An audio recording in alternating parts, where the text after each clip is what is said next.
that Jay-Z is accused of being a 13-year-old girl.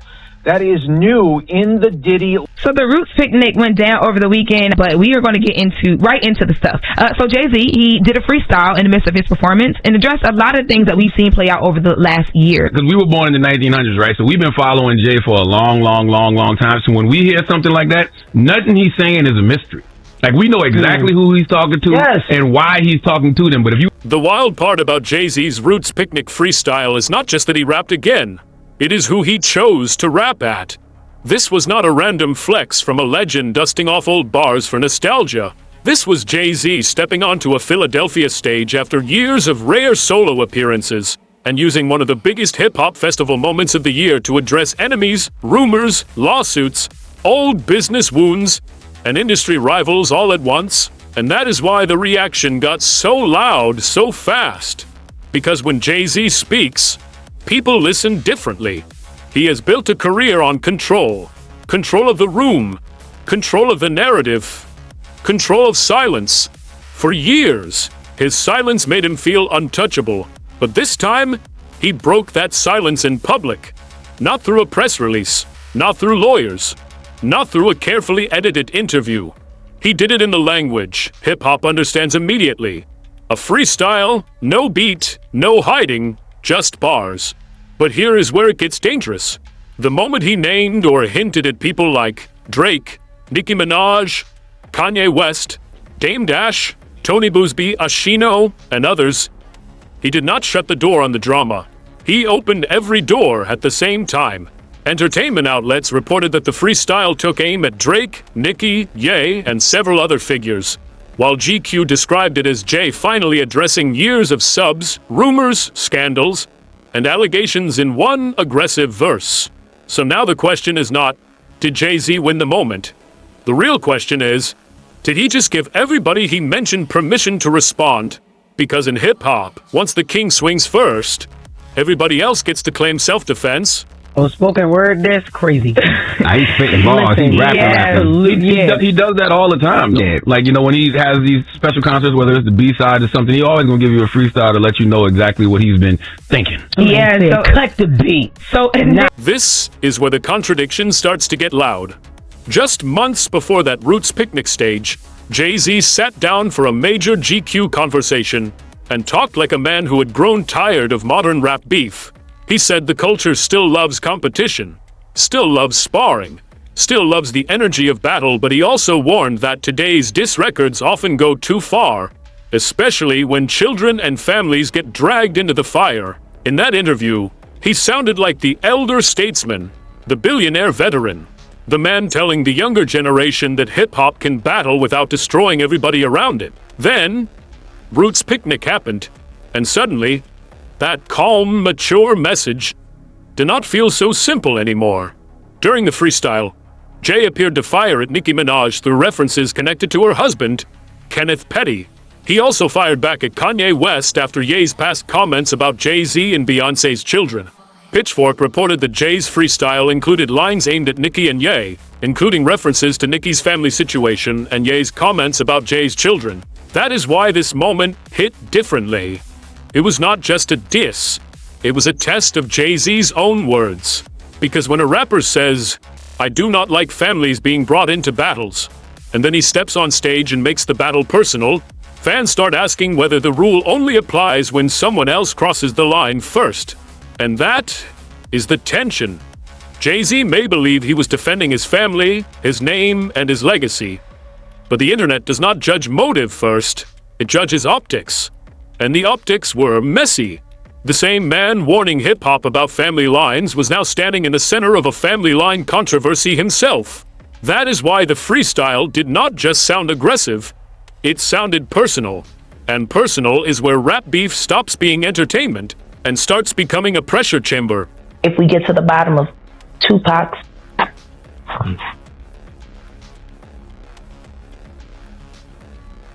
when that is finally revealed, 15 other will be revealed with it. And you will find that they were all committed by the same two people, a father and son. The Kanye West part of this story is complicated because Jay-Z and Ye are not just two rappers who traded shots. They are two men whose legacies are permanently attached. Watch the Throne was not a random album. It was a cultural event. It was two giants standing side by side, turning luxury rap into stadium music, giving fans an image of power, brotherhood, and impossible wealth.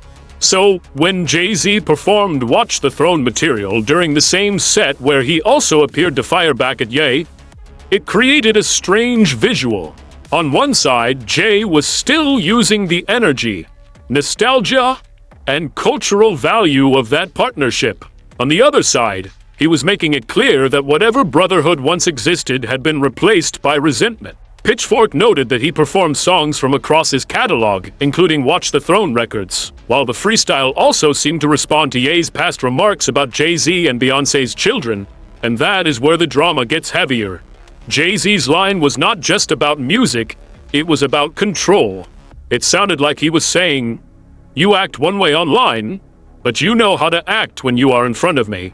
That is a dangerous accusation in hip-hop because it challenges not just a person's bars, but their courage. Then Dame Dash enters the picture, and the story gets even older. Dame is not a random troll. He helped build Rockefeller with Jay-Z. He was there when the empire was being born. That is why his response mattered. Entertainment Weekly and People reported that Dame hit back after the freestyle, calling Jay's performance embarrassing and mocking his look, while also reminding people of their long, broken history. And that is the thing about old business beefs. They do not die, they age. Every time Jay mentions Dame, it pulls fans back to the Rockefeller breakup, the lost trust, the money, the betrayal stories, and all the interviews where Dame has painted Jay as cold, calculating, and ruthless. So by the time the internet started laughing, clipping, reposting, and debating, the freestyle had already become bigger than a song. It became a reunion of every ghost. Jay-Z probably wanted to leave in the past. Ye, Dame, Rockefeller, Watch the Throne, old loyalty, old money, and old wounds. And once those ghosts come back, they do not leave quietly.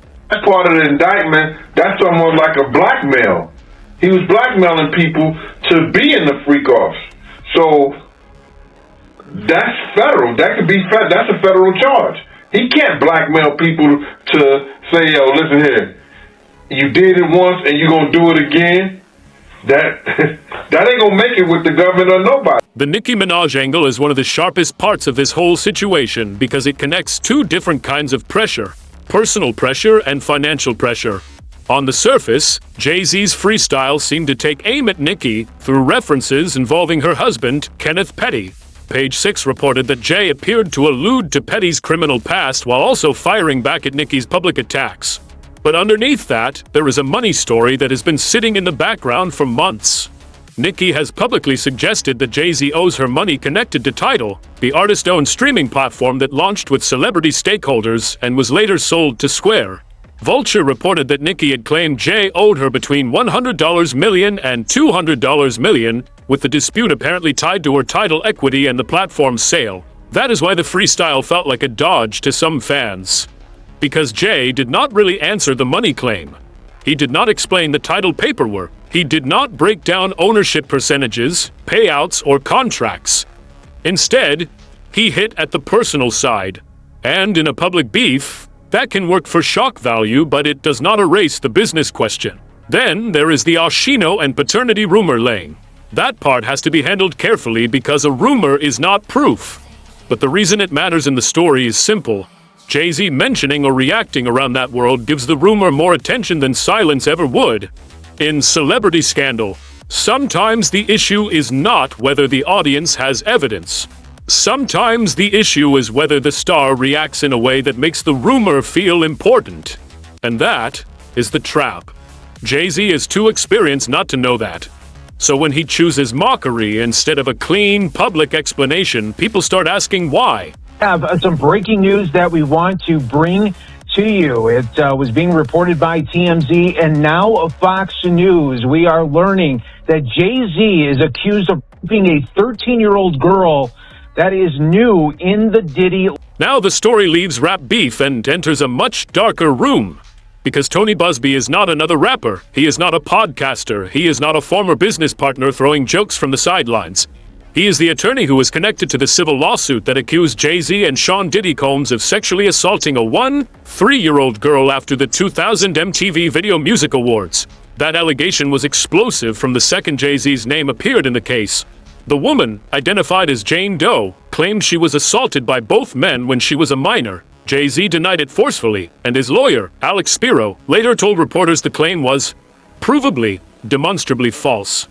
AP reported that Spiro pointed to what he described as an impossible timeline and location problems in the accuser's account. But the story did not disappear cleanly.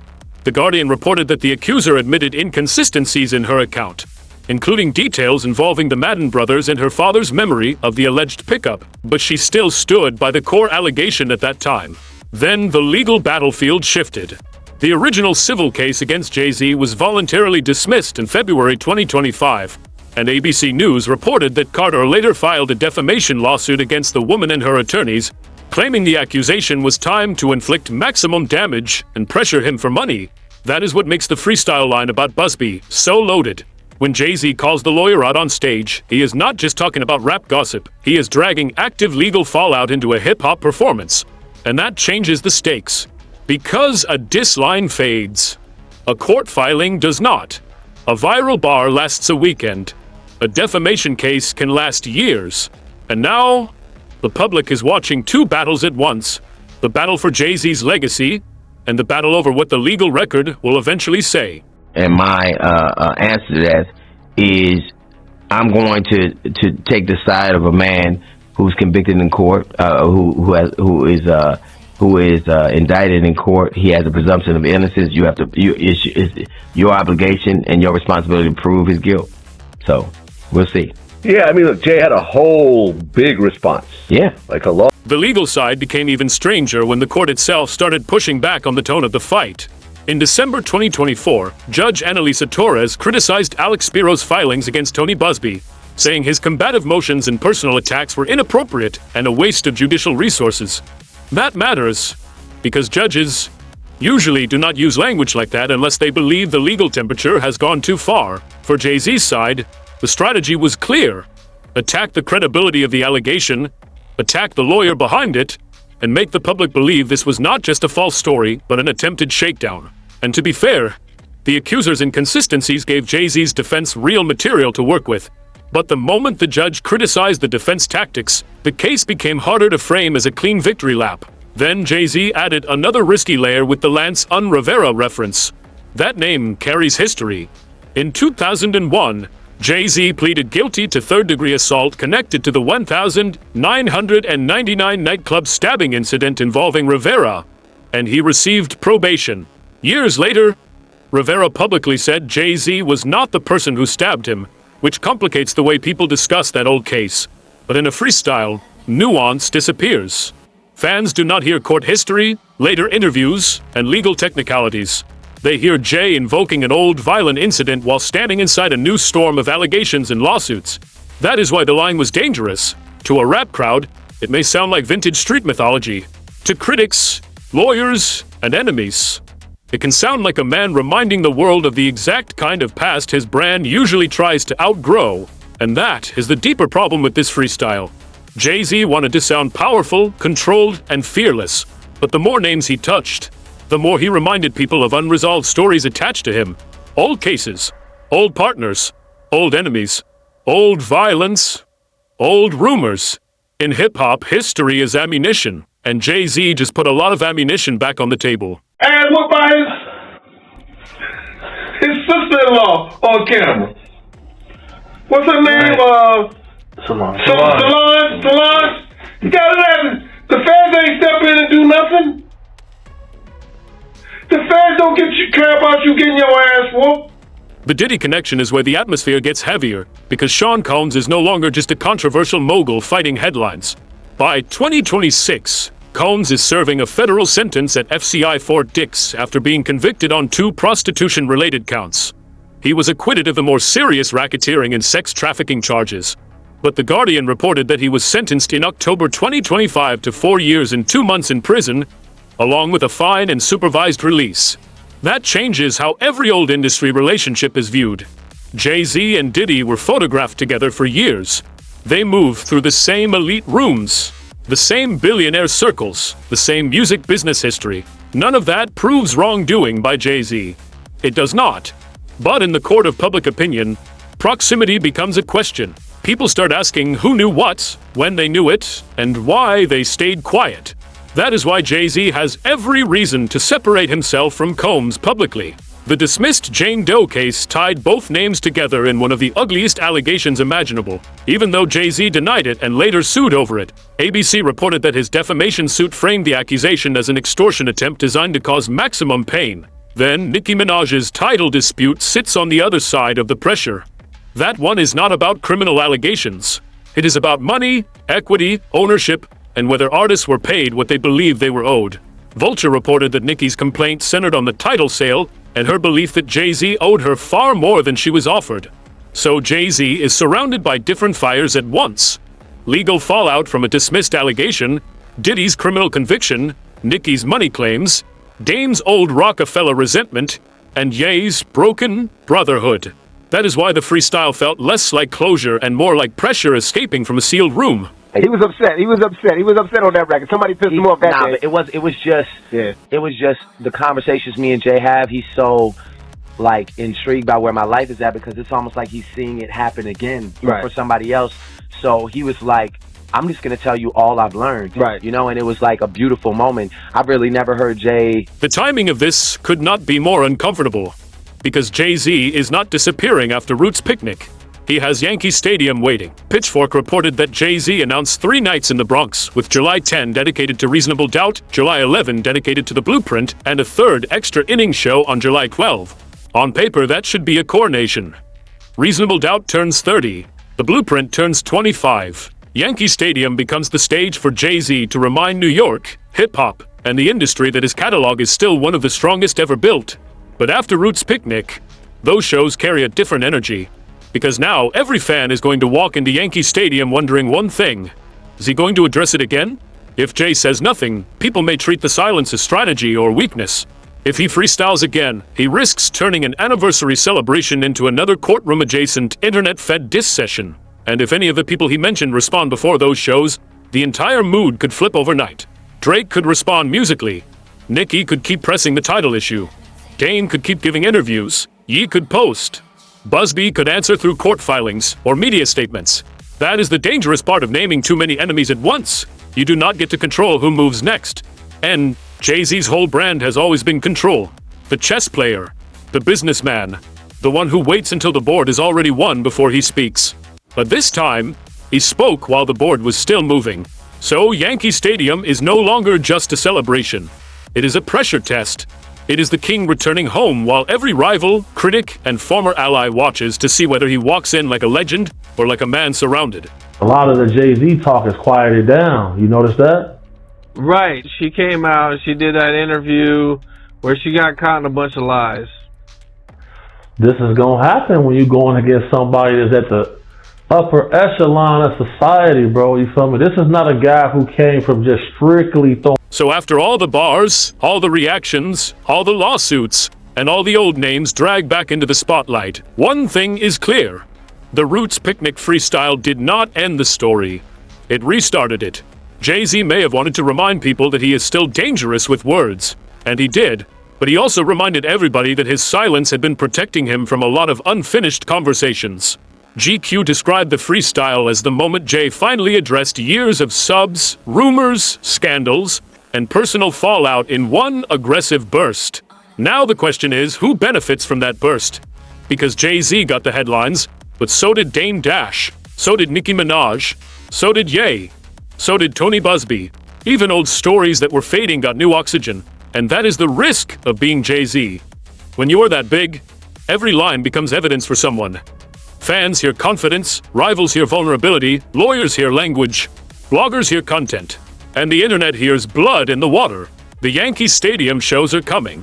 The legal fallout is still part of the public conversation.